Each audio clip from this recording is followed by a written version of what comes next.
Hey, what's going on, everyone? This is Mitch. Good Sunday morning to you all. Hope you guys are waking up and feeling great out there this morning and having a wonderful start to your day and a great weekend out there so far. We have a ton of information to go over in this morning's video, as there has been some changes in model guidance over the last 24, 36 hours. Now, I've mentioned some of these changes, but been hesitant just to get very detailed in some of those changes, just because I wanted to see if we could get a steady trend in model guidance. I feel like we have. But then again, before we get deep into all this, it could turn around and go the other direction, as we know. So we're going to get deep into all this information. We're going to go over all the model guidance from overnight into this morning. We'll discuss, kind of nerd out with you guys on the pattern, the evolution of it, and what it means as far as the lower 48. We'll speak on a lot of information in this. Just remember that some of these flashy model runs that you see are not a forecast, but what I can tell you is confidence is really increasing on a pretty active winter pattern for areas for like the plains through really like the Midwest. Gets even higher in confidence as we get further east into like maybe the Ohio Valley and especially the Northeast and maybe even the Mid-Atlantic. But if you're tuning in from the South, the Southeast, listen, don't turn around and click off the video because I only said those areas. There's been some changes that favor maybe a better pattern as far as winter weather as we get to the mid-month time frame. So stick with me. We got a lot of information to go over, and we'll try to explain everything where you guys can understand. And then we'll talk about today's weather. I got you covered there, as today's kind of like, I would say, almost phase one, storm one of a very active pattern for like the Northeast. So we'll speak on that. And then at the very end of the video, we will do a little bit of a Bible, a devotion, as I'm going to try to start doing that at least twice a week. And then maybe we can start doing it a little bit more as we get in a better routine of things. So if you guys have not subscribed, certainly consider doing that. Like the video if you like it. And more importantly, if you guys got anything that I can pray about or pray over, as always, please put it in the comments below. Let's get rocking and rolling this morning. So we're going to start off by looking at the overnight Euro model. There's been a lot of changes with this. The Euro AI model was kind of the first models, I would say, to really honk the horn at this. I would say Euro AI model, honestly, more. And the GFS is starting to kind of bite on it. So let's speak on it. Latest Euro, we're going to start all model guidance off with a Tuesday morning. So you see 12Z TUE4, that's Tuesday morning, February the 4th, here in the next couple days. And here's another timestamp up here. So let's get this in motion. No use in focusing too much on the time of the day anyways. Let's just focus on the day or a time frames coming up this month. So we're moving into the middle portion of this coming work week. We've been watching kind of storm number one for a while, and that is a lot of moisture coming up from the south, hitting the cold air that's really bottled up to the north. So you see all this pink, that's ice, freezing rain, sleet will show up in the orange. Don't focus too much on the precip types, but just know that's winter weather. The blue is in the snow. A lot of energy just cruising through the Rockies, bringing a lot of higher elevation snow. Heck, even some lower elevations like the valleys, maybe even Seattle, Eugene, Medford can get a little bit of snow from this also. And we'll speak more on that on today's forecast. But we keep going here, and all of a sudden we get a pretty hefty winter storm. A lot of mixing. A lot of rain pretty far north, a lot of ice pretty far north, and the snow is really bottled up to the north. So we're getting into Wednesday evening, February the 5th. We're getting into the morning of the 6th. And this is just some nasty ice for the interior sections of the Northeast. Got a lot of temperature issues, so that this is definitely not a pattern that supports a huge snowstorm for the Northeast or even the Great Lakes region. It might stay all snow up here in the UP of Michigan, but we'll focus on those details as we get just a little bit closer to this. But the main thing to focus in on here is that low pressure, which is right here. It's cutting across the country, which means it's going to bring a lot of warm air with it. And then this heads on off into eastern Canada, could become a whopper of a winter storm. And then as cold air undercuts that low pressure, it begins to sag a little bit further south. Therefore, our temperature boundary sags south. So you can look at this 540 line here, and that just kind of tells you where cold air is around in levels of the atmosphere, not necessarily at the surface. It could be colder at the surface than what this 540 line indicates, but that blue line is kind of where the cold air is coming in. But we continue to move forward. We're going to continue just to get maybe a little bit of lake effect snow A lot of these lakes up here have not completely froze over, but Lake Erie, of course, which is more shallow, a lot of it is froze over. But that doesn't mean you can't get a little bit of lake effect snow in some of these smaller areas that, the lake might not froze over yet. But anyways, moving forward here, our next time frame of interest, which continues to have some legs to it, is this weekend. This, not the weekend we're at right now, but next weekend. So we're getting into the 7th, 8th, and 9th. So here comes a lot of energy shooting across the Rockies, snow across the Dakotas. And then once again, this looks like a very warm system based off the Euro. But I think it is a little bit colder than maybe what's being indicated here. But this is a big winter storm for the Great Lakes region, the upper Midwest. And then check it out. It kind of runs into this high pressure. Low pressure still not favorable for winter weather pretty far south. I mean, you got this low pressure going right into Cleveland, and this is almost a week out from today. But this is a big push of winter weather, kind of heavy snow and ice to rain for New England, the Northeast, and just, once again, not a very favorable system. Now, this could trend colder. GFS has it a little bit colder. Now, this, as we're getting, and I know we're getting pretty far out. This is 7 to 8 days. And you're right in thinking that, hey, this could change a lot, Mitch. I 100% agree.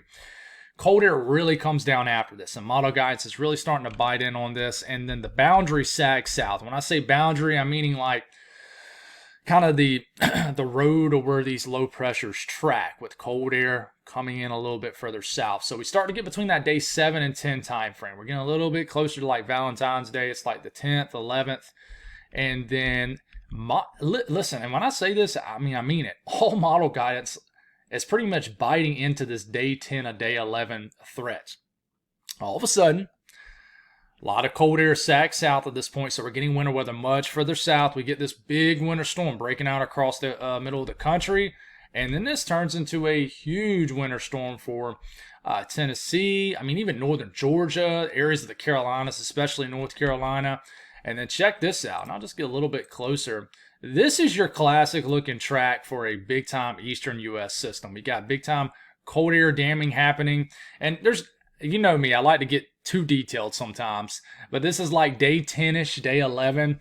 But model guidance likes this time period. And this is not a forecast. Don't tell everybody out there in the world that, there's going to be Mitch said there's going to be a winter storm in the Carolinas and Tennessee and Virginia. But am I going to say that this is a trend? I don't know yet. I want to see a few more days into this coming week of this. But this shows a big upper southeast, mid-Atlantic winter storm kind of around the 10th through the 13th. And then this heads on out. And you think, well, things have got to slow down at some point, right? Well, not really. You go back to this. Here comes another huge winter storm, ridge flex. So this is a big-time cutter. And then a big blast of cold air follows in behind this. And I really think we could have some nasty cold air middle of the month onward. So all this stuff that happens before then, I mean, honestly, I just think is bonus. You would consider it bonus if you're a winter weather fan, right? So everybody, hooping and hollering like winter's over, man. It's not over. And this is just the Euro. What is about the latest GFS? It's just a little bit colder, but same thing will start off this coming Tuesday morning, well, next 2 days, and that cold boundary is pretty far north, and the GFS just wants this system to be colder. It shows a lot more wintry precip, in northern sections of the Midwest, the Ohio Valley, even the Mid-Atlantic, shows some winter weather. This actually shows a quick-hitting winter storm for New England, even southern New England, but the Euro has this much warmer. So this is what the GFS is showing in the Northeast, right? And then you look at the Euro. And the Euro does look a little bit colder, the latest 06Z Euro.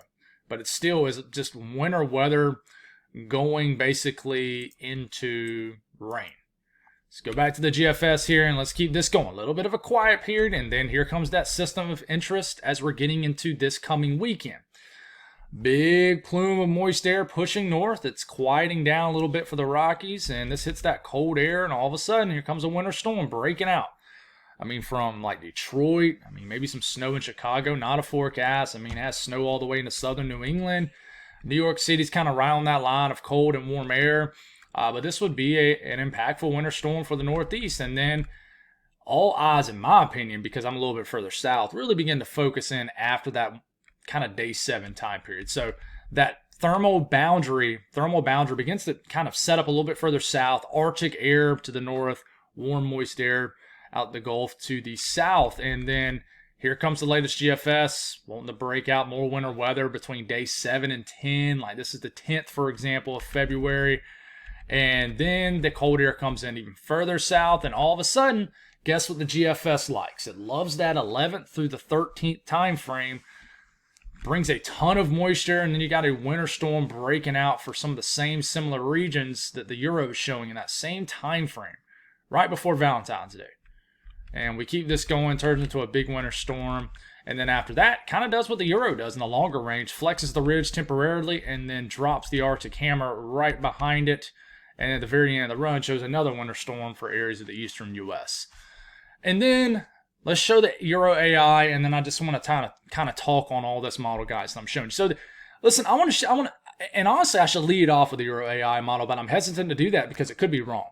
But the Euro AI model has consistently shown cold air coming further east for the last several days. So if it ends up being right, along with it being right with all the other with all the other storms we've had this winter, you really got to put some respect on this model. And I've been kind of teasing at that so far this winter.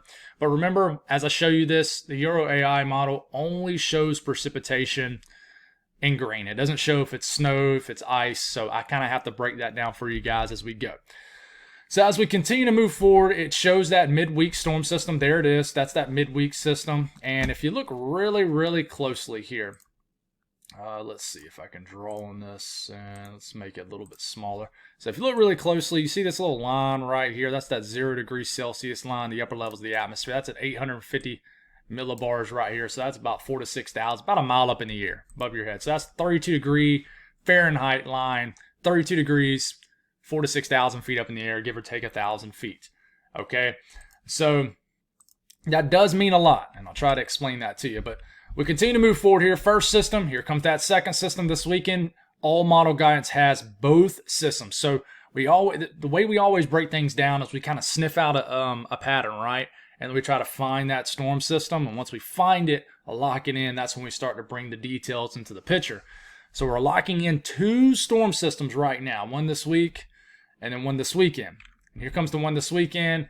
What is this going to do? It looks warmer, low pressure cutting across. I think both these systems are warm. It's what happens after this, what really has my attention. And not to just neglect the first two, because they can do some wild stuff and we can have some dramatic changes. But this is what trips me out, guys. The Euro AI model has a lot of cold air sagging south. And you got the 0 degree, let's say the 32 degree line aloft hanging out pretty far south. That doesn't mean that it's not, it could be 32 degrees at the surface south of this. Okay, so look at all this moisture kind of hanging out for the deep south. And then all of a sudden, we have a lot of moisture much further south getting into that next time frame, kind of like storm number 3, right? This is getting into next week, like that day 7 to day 10 time frame. It's like models are really locking into 3 different time frames. This is obviously further out ahead of us, so this is going to change a lot more, right? So it has a lot of moisture, and all of a sudden, let's just go on and zoom into this, because this is a wild run. And the 06Z Euro AI model will run probably in the next couple hours. But this is a ton of Gulf moisture going right into colder temperatures. For example, this is 228 hours out. This is the morning of the 11th, pretty far out. But if I look at the actual temperatures at the surface with this moisture, because remember, this all just shows in green precipitation, look how cold these temperatures are. I mean, this would be a big old cold air damming type system. These are temperatures kind of in the Carolinas, and we'll even get a little bit closer here. I mean, hanging out around freezing, maybe a couple degrees above freezing, maybe below. And then we go and look at the precipitation. This is a winter storm for like the western Carolinas and maybe even northern Georgia. And you keep going here, and this is all the way into, I mean, this is about 10 days out. And we look at temperatures once again.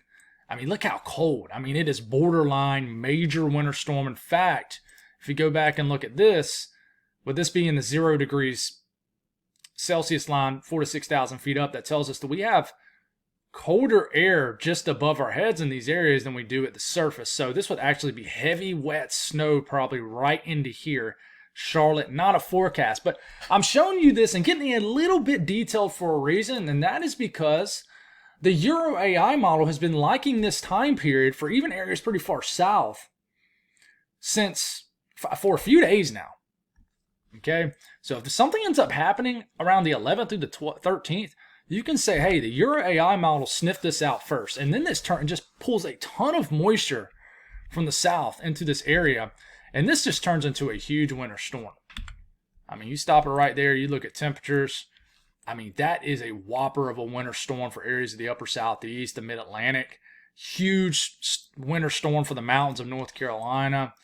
And then this would kind of ride up the eastern seaboard. And then another system would come in behind it based off the Euro AI model and would be another major winter storm for the mid-Atlantic.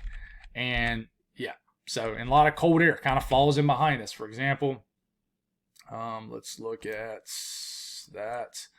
That's a huge shot of cold air diving down only for the eastern U.S. Shows that I can already tell this is a big spiking ridge in the western U.S. So what about the footprint of snow? So the Euro ensemble, this is between now and Friday morning. And this is not including freezing rain. I'm going to show you that here in a second.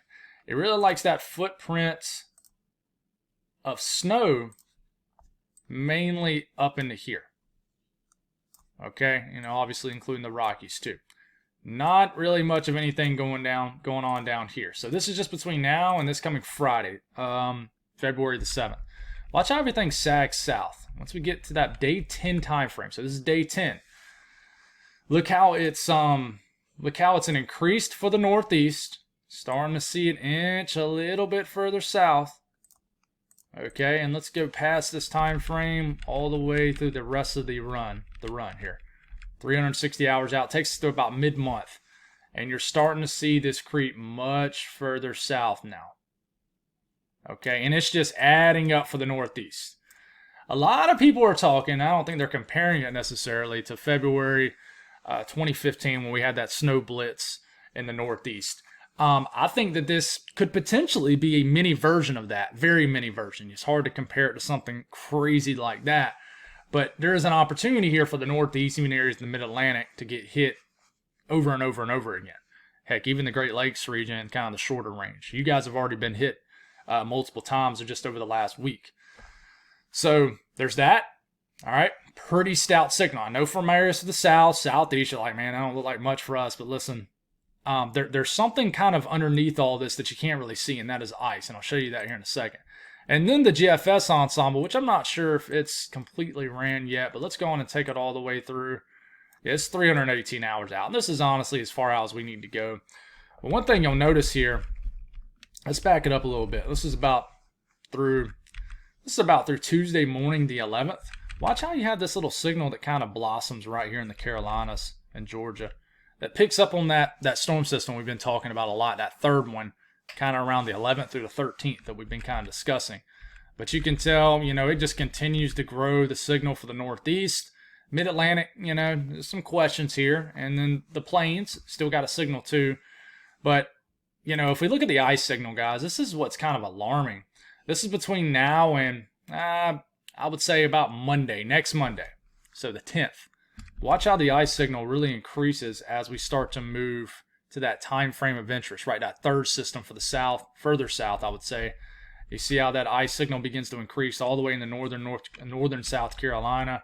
And then we take it all the way out to about, let's just go all the way out to about Sunday morning the 16th. And man, there is a nasty ice signal showing up. This is probably overdone. This is blending a lot of runs together. Remember, like 51 members together. But that is a nasty, what we call cold air damming signal right in here. It's when cold air gets trapped east of the Appalachian Mountains. And, you just got a cold high filtering in cold air down that way. So it's a lot to watch, guys. And there's been a lot of changes. And, what you would take from all that is two things. Active storm track. Okay, so we got a lot of energy flying around, tons of energy. Nothing's dry about this pattern coming up. Of course, we'll have dry periods, but there's an opportunity for a storm every 3 to 5 days. Okay, and then two, the next thing you take from that is the cold boundary, the thermal boundary, cold air begins to sag further and further south as you get deeper and deeper into February. So that tells me that the winter storm track could shift a little bit further south as we get deeper into the month. So if we're kind of breaking down the nerding out aspect of this, if you will, and I'm going to draw on this a little bit, and let's see what colors to use. Look at that. Let's see if that looks all right. I don't really like any of these colors, but we'll just stick with pink here, and let's get this back off. So what you're seeing here is the bluer colors. That's colder air. That's a trough of low pressure, troughing, lower pressure, and then kind of where your active storm track is, okay? So your warmer colors like your yellows, your orange, your reds that you see on here, that's a ridging of high pressure. So that's warmer air, normally calmer conditions, but that's not what it always means. And just a ridge of high pressure. Typically, it means that you're getting warmer air. Now, this is the 500 millibar pattern. We don't live at 500 millibars. That's several thousand feet up in the air. But this tells us kind of where it gives us a good idea where our pattern is. So we're starting this off this coming Thursday, the evening of the 6th to be exact. So what you got going on is a pretty active storm track going just like this and going like that. So still don't like these colors. So let's just go with the good old-fashioned black here. So going just like that and like this. So we got this ridge spiking up through to Alaska pretty much. This is dislodging a lot of cold air down into this pretty active storm track, and this kind of dip in the jet setting up along these further south arrows right here. So a lot of cold air is coming down here. We got little pieces of energy just kind of shooting across, so maybe on this side of the arrow, and cold air is coming down, hitting the energy, that warm air kind of surging up, getting pulled up by these low pressures. Therefore, warm, moist air hits this cold air, and well, we get overrunning and we get winter storms pretty far north. Now, you notice that this ridge, is pretty much zonal across a good central and definitely the southern tier of the country. So it's, no winter weather down here. But we continue to move this forward here. Things change up a little bit. One, we get a little bit of a cold air source up here called a 50-50 low, but this is very fleeting. And what happens here is between day 7, day 8. So it's getting into the 9th, 10th, 11th time frame. We get this trough. We continue to, get this spiking ridge. It's kind of tilting, though, like this. Okay? This is still allowing for a lot of cold air just to dump down into the lower 48. So your jet's kind of doing like this at this point. So it looks like the storm track is a little bit further south. Therefore, cold air still ushering down here from the north because of this blocking mechanism, this ridge over Alaska.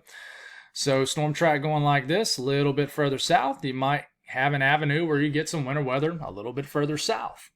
Now, one thing you cannot see very well in this pattern is that time period of interest that the Euro, the GFS, the Euro AI model like, which is that kind of CAD storm, cold air damming setup for the Carolinas, points north, even North Georgia. You can see it actually decently well, but it's a lot harder to explain here. One, let's go a little bit further. Let's go about right here. So this is the morning of the 12th, February the 12th. One thing to notice is now you got this ridge spiking even north of Alaska, all the way up into the higher latitudes, deep digging trough over the west. Okay, this is digging just like this, and then it kind of gets like this. Okay, this is just tons of cold air diving down here. We're probably going to have a crazy Arctic boundary over the central portion of the country around day 10. A lot of cold air dumping down into the central and western U.S. Now, you still see this pesky ridge over the southeast if you're a warm weather fan. So still got this kind of ridging. But one thing that is much more difficult to explain here is we have this 50-50 low. It's hanging out right here. Okay, this is actually a cold air source. So this is actually funneling in cold air kind of down into this region right here. And then you got cold air really close by right in here. So some of this cold air could be slipping down like this. It's tough to explain. So that's why, we like to say in the weather community, we don't live at 500 millibars, but there is a cold air source going down in this region, and we could have some energy scooting through here. Very hard to explain the 500 millibar chart, but there is something there even for the southeast. But you continue to move forward here, and what I'm liking as a winter weather fan is this trough, and we've seen this trend. I kind of teased at it in the video yesterday morning. is now trying to shift east in the longer range. And I mean, when I say longer range, I mean like mid-month. And all of a sudden, it's starting to show this trough, huge area in blue that you're seeing here, still ridging up here. And one thing I like is what we call a negative AO. We have blocking up here in the northern latitudes. This is just helping to dislodge just a ton of cold air down into the country. And storm track kind of goes like this now. Tons of cold air gets unleashed. And this makes sense. And I'm going to tell you why it makes sense here in a second. You're starting to hear a lot about the polar vortex, and it has legs. It's not just something just getting hyped up. It's legit. And what's wild is we're seeing a response in the longer range of the Euro ensemble for it. Okay, but this starts to shift. We start to get a little bit of a flexing of the ridge into areas of the western U.S., very light. And the trough begins to dip into the eastern U.S. So very interesting stuff. And just to kind of speak briefly on that time period of interest, kind of in a nerding out way, is like this is the Euro ensemble for that third storm for like areas of the eastern U.S. that I was talking about around the 11th through the 13th. And you see this. You see this H right here? That's high pressure anchored over the northeast. This is actually funneling in cold air. And you can see this area right here kind of doing like that. That's cold air damming. And then you just got a lot of cold air shooting down here. So there's just tons of cold air by. And you see this. This is high and low pressure basically. And you see this area right here in blue. That's lower pressure. And that could be hitting that cold air source that's being anchored across the northeast. So yeah, just kind of a brief summary on that. But what about the GFS ensemble from this morning? Is it biting? It's been hesitant. And let's just go on and take it all the way through. What is it showing? So we go all the way about a week out. Okay, it begins to drop that trough out west. Both the Euro and the GFS ensemble show it. But as we start to get to about day 10, ridge over the east, trough over the west. But do we start to get some sort of changes? And sure enough, looks like it retracts that trough out west, and then it begins to shift this blue blob to the east. And this is as far out as it goes, and it looks like it's about to beat down that ridge, if I had to guess its next motives, if you will. And if this is trends from one run to the other, and I really want to look at kind of the Euro here. One thing you'll notice if you go into longer range, like this is getting to day 9 and day 10, it's trending towards lower pressure. This is a trend. Are you trending towards higher pressure or lower pressure from the previous run? It's trending towards lower pressure across the eastern U.S. And basically from day 10 onward, it's just trending towards a deeper trough, more troughing, colder air in the eastern U.S. So it's just kind of a year where it seems like it just wants to be cold in the east more than it wants to be cold in the west, which is kind of the opposite of the last few years. Now, if we're looking at temperature anomalies, this is starting off the evening of Thursday this week. I mean, we're going to torch. I mean, it's going to be a very warm week across the south. Some areas might hit 80 degrees. I think many areas will. Well above average temperatures in those warmer looking colors like right in here. And then colder than average temperatures in the blues, the greens, and the purples. And this continues. I mean, all the way from like next Sunday. I even think next weekend is going to be warm across the southeast. And then this is when we start to get a lot of changes. A lot of cold air because that trough really drops into the central and especially the western U.S. Look at this cold air. Could be an outbreak of cold air across the western and central U.S. Look at the Barney color starting to move in. And then by the time we're at day 10, a good chunk of the country is cold. Now, the ridge is still fighting for dear life right here, hanging on to above average temperatures in the southeast. But if you go all the way to the end of the run, it does start to freeze up the entire country. Winter is not over. Winter is not over, guys. And looking at the 8 to 14 day outlook, this was issued yesterday. I don't expect a whole lot of changes from this over the next couple of days. This is getting a lot of heat. Well, not kind of literally, but it's getting a lot of backlash from, I think, the weather community. And I think it's mainly because it's not showing them what they want to see. Sometimes you got to put your own wants and desires to the side, right? And yeah, their monthly outlooks are probably not that good. I think they just go off if we're in La Nina, El Nino, or a neutral year. But they have done well so far since about late December. If you remember back late December around Christmas time, they issued that 3 to 4 week outlook calling for below average temperatures for a good chunk of the central and eastern U.S. They were spot on. And listen, at the end of the day, it's going to be hard to beat back that southeast ridge. But I could see some changes with this today. We'll see what happens. But there's a lot of talk about the polar vortex splitting. So what this basically means, and I'm just going to explain it the best where you guys can understand, is when the polar vortex is cold on the top of the northern hemisphere, the North Pole, or we're saying Santa Claus is hanging out, right?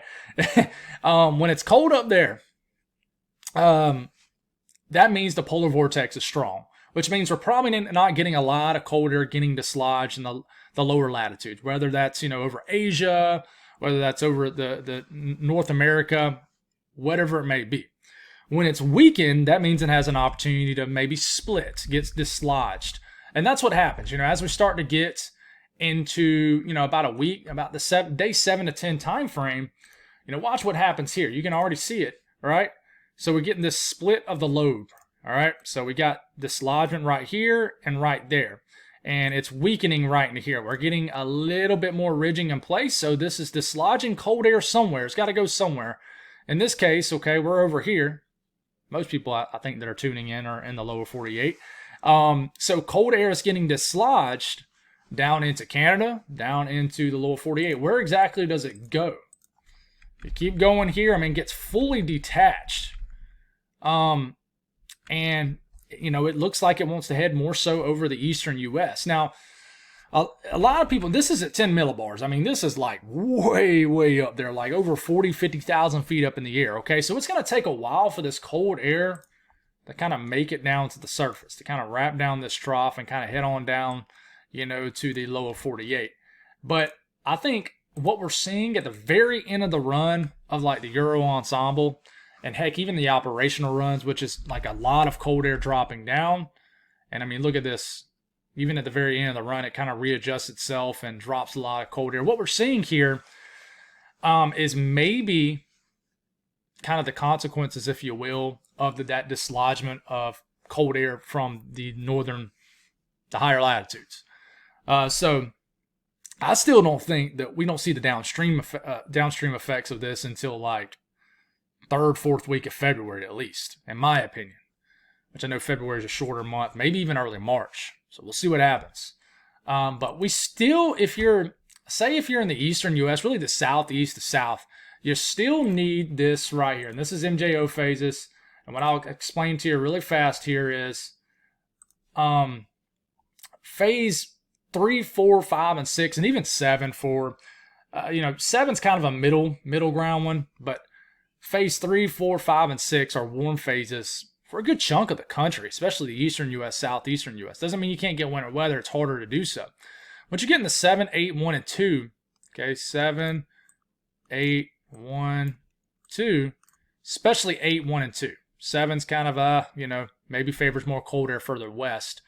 But once you start to get into 8, 1, and 2, like we just went through to get all that winter weather across the south, because look, this is what we went through in January right here, okay? Now we're all the way here. Phase 5, phase 6 right now. So we're kind of heading towards phase 7, okay?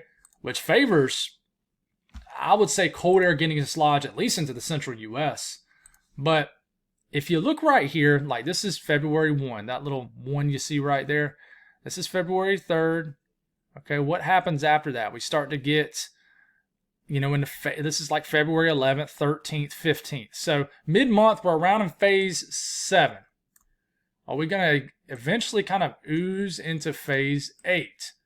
Once that happens, then you mix that with, the polar vortex getting to split and all that, the rigmarole, then you can really get into some wild stuff pretty far south. And everybody wants to say, it's getting late in February, early March, sun angle, blah, blah, blah. Listen. It's funny how people have just such a short-term memory when it comes to weather. We can get some banger winter storms in late February, early March, even far south. I mean, think of the superstorm that happened back in the 90s. What is it, March 13th? I always get the years mixed up. Is it 1993, 1996? I think it's 1990. I think it's 1993. I know you guys are laughing at me like, dude, you should know this one. But you guys know the storm I'm talking about.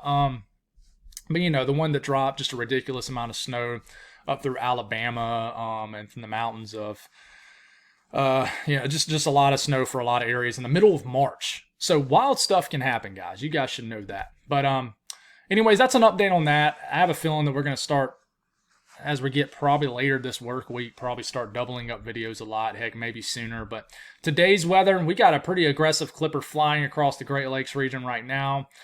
This is going to move into the northeast, bring some accumulating snow for a lot of people. Heck, even the big cities like Boston. We got a lot of heavy precipitation moving across the Rockies in the form of snow, some areas, rain. But as far as watches, warnings, and advisories, these winter weather advisories are up for just multiple pieces of energy flying across this region. I'm very surprised we don't have at least winter weather advisories in areas of the northeast, just special. Well, heck, we don't even have special weather statements. So not sure what's going on there, but you know, I know that your criteria to hit a winter weather advisory is much higher in the northeast, but a lot of winter weather alerts across areas of the Rockies. No winter weather alerts for, say, Seattle, down to Portland, Salem, but they are calling for a little bit of snow. Tacoma now, you guys have a winter weather advisory. So as far as excessive rainfall today, California. Got to watch out in California. There is a slight risk, 15% risk of rainfall hitting those excessive levels. And then thunderstorms today. Not really expecting anything, so we're good there. Southeast, not a whole lot going on. Could get some showers that make their way into the eastern sections of North Carolina. Could be a rainy afternoon. Not a big deal at all. Anybody else, probably not going to get much of anything. The northeast, quiet morning, but here comes some snow. Some wintry times moving in. This is like 6 p.m. this evening. Around dinner time, we got some heavy snow making its way through New York, Buffalo, Syracuse, Tug Hill Plateau, down into PA.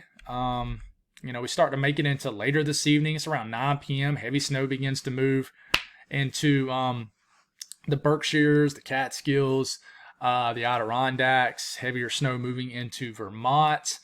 And, we get all the way until about the middle of the night. It's around midnight tonight. And we got this period of moderate snow at least making its way through southern New England. This will drop a couple inches of snow, most likely. Snow across most of New England overnight. And then we got another clipper coming in behind that. But that'll probably be positioned a little bit further north as the ridge begins to flex a little bit.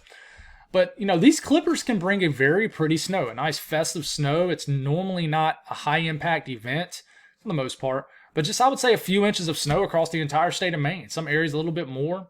Eastern Maine maybe a little bit more. And then higher elevations in Vermont, New Hampshire, probably more snow than the lower elevations. Burlington only going for an inch. Rutland about an inch, inch and a half. Could get more than this, though. And then we drop it on down to southern New England. That's not what I wanted to look at. Did it just sign me out? Oh, that's cool. That was random. I don't think that's ever happened in the middle of a video before. Just randomly sign me out. So let's do this again. I'm sorry about that, guys. And this is the forecast snow amount. Boston could get a good 1.5 inches of snow. The Berkshires, though, this is 3 to 4 inches of snow. So you guys have had multiple light events. Hartford, maybe 2.5 inches of snow. North of New York City could get maybe an inch. And, so some areas could get a little bit of snow. They haven't seen a lot so far this year, but definitely a nice little event. Not a big deal, not a high impact event by any means. New York State, this is how much snow you guys are looking at. Okay. And that Tug Hill Plateau area, that's some areas could get 5-6 inches of snow, it looks like. And then PA, we'll take a look at you guys. And just some light snowfall accumulations across this area. Not a big deal. South Central U.S., nothing's going on today. You guys enjoy your quiet weather day that you got. And then the North Central U.S. will continue to get these rounds of snow. And then here comes another clipper that moves in. And this will bring some heavy snow later tonight across Minneapolis, points north. I don't think it'll last that long, but once we start to get into the wee hours of the morning, like 2 or 3 o'clock tomorrow morning, We could have this band of heavy snow surging through North Dakota, central Minnesota, northern Wisconsin, all the way up into the UP.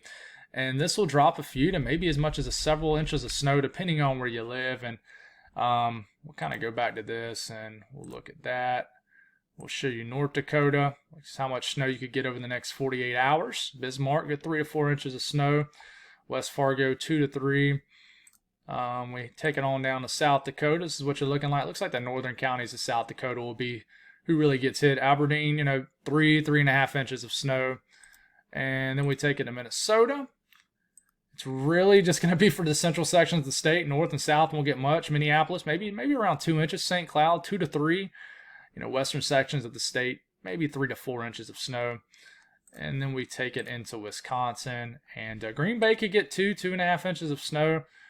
And then kind of the northern to northeastern sections of Wisconsin certainly could get several inches of snow. Some areas might get over a half a foot, depending on where you live. And then the UP, we'll take a look at you guys really quick. That's how much snow you guys are expecting here. Northern sections of lower Michigan could get over a half a foot of snow. This will be one of those events that actually, if you live in the southern sections of the UP, you get more snow for once. Normally it's the northern sections with the lake effect snow. So the south central U.S., we've already talked about that. I don't know why we're pulling that back up. The western U.S., a lot of energy flying through here. This is getting into this afternoon, a lot of snow. It'll be interesting to see how low we can get these snow levels. I mean, a few hundred feet make a huge difference. Like if you live in the valley regions or those higher populated areas, but it's a steady strand of moisture going through Northern California, Southern Oregon, Idaho, and this will just continue just to drop lots of heavy rain, and this is getting all the way into the middle of the night tomorrow night. But snowfall between now and the next 48 hours, I mean, going for a few tenths of an inch of snow in Seattle, Everett, Tacoma, but the higher elevations will get the most snow, but even Portland, 0.2 of an inch of snow. So, they bumped up some of these snowfall totals for your areas, but still not that big event.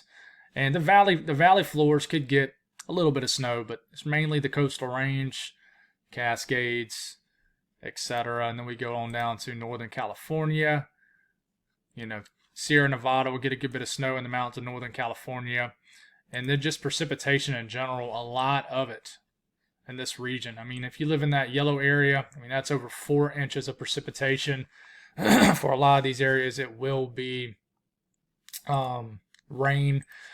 And then the Northern Rockies will go back to snow here. And this is what you're looking like here. So Great Falls, even some of these lower elevations will get a lot of snow.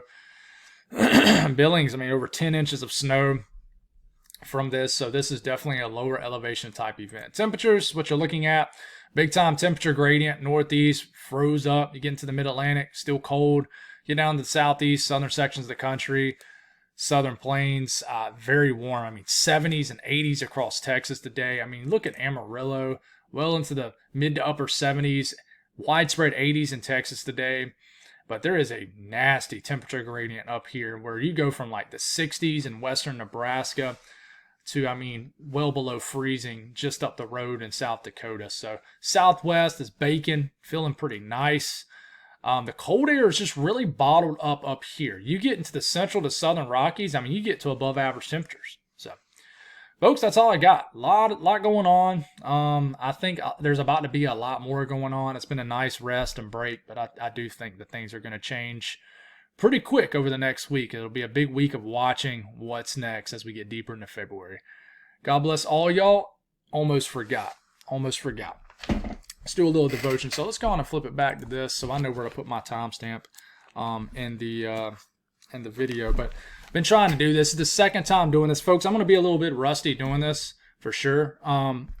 Might twist up some words, mess some things up. But if you're watching, you're new to this, I'm going to try to do a Bible devotion at least twice a week, and I'm going to try to incorporate it more as we move forward. But doing this really cool thing with the church, where it's basically a program that helps us memorize scripture better, which I'll admit I need to get a lot better with. In fact, it's a huge goal of mine this year, and just helps us to read through the Bible. So this is in Hebrews. So this is Hebrews chapter 11, verse 7. So it says, by faith, Noah, after he was warned about what was not seen, and motivated by godly fear, built an ark to deliver his family. By faith, he condemned the world and became an heir of the righteousness that comes by faith. So, if you tuned into the devotion Wednesday morning, I believe, we talked about faith too. So, and it was, this is related to Noah. So I think most people know about Noah's Ark and what was done there. The earth was flooded. But, what's wild to me with this is that Noah built this ark just based off what God told him. And I mean, it already almost seems just wild enough that he built this ark and then the world flooded. And, he did it. He did it off the faith. He trusted in God, and, he was blessed for it. So, just keep the faith strong. If God's speaking to you, if it seems, I guess what I'm trying to say is, if it just seems impossible with what God is trying to push you to do, put you in a very uncomfortable situation. I'm sure when, he was told to build an ark, and we're not going to assume what he was thinking, right? But, I'm sure if we were told to do that, we'd be like, what? That's crazy. But, he trusted in him. He had the ultimate faith. So, if God is pushing you in a direction that is putting you probably in a lot of discomfort, he's doing it for a reason. And I know for me, I can speak for me personally, I have definitely tried to thrive in discomfort for the glory of God personally. And that means that, I don't, a God can use you in all situations, right? But I feel like he can really use you when you are able to get uncomfortable for him. And that means getting out your comfort zone, having the faith that he's going to work through what you're doing. And I think that ties well with that. So, might not make a whole lot of sense, but, my final thing would be just, listen to him, even though it seems like it'll be impossible for you to do because you've never done it before. And I think that we all certainly got to get out of our comfort zone so God can truly, really use this. There's an old saying that I heard one time, and I never can remember who I heard it from, but and it kind of ties with this. It's it kind of goes like this. It's like God can put the quarter in the gumball machine, but you got to turn it to get it out, right? So God can put the opportunity there, but you certainly got to put in the action, right? So that kind of goes with that, but you get what I'm saying, guys. I tend to ramble a lot, but hope that helps. We'll continue to do that. And there's going to be times when I do that, guys, where I mess up, but I feel like, just like when I started YouTube, the more I do it, the more comfortable I'll get with doing it. And of course, if I twist some things up, if I misinterpret something and don't explain it right, certainly add your opinions on it. We're a family-like community on here, and we look out for one another. We glorify God. And yeah, so yeah, guys, have a wonderful day. Appreciate y'all so much. And we'll do it again tomorrow morning. God bless.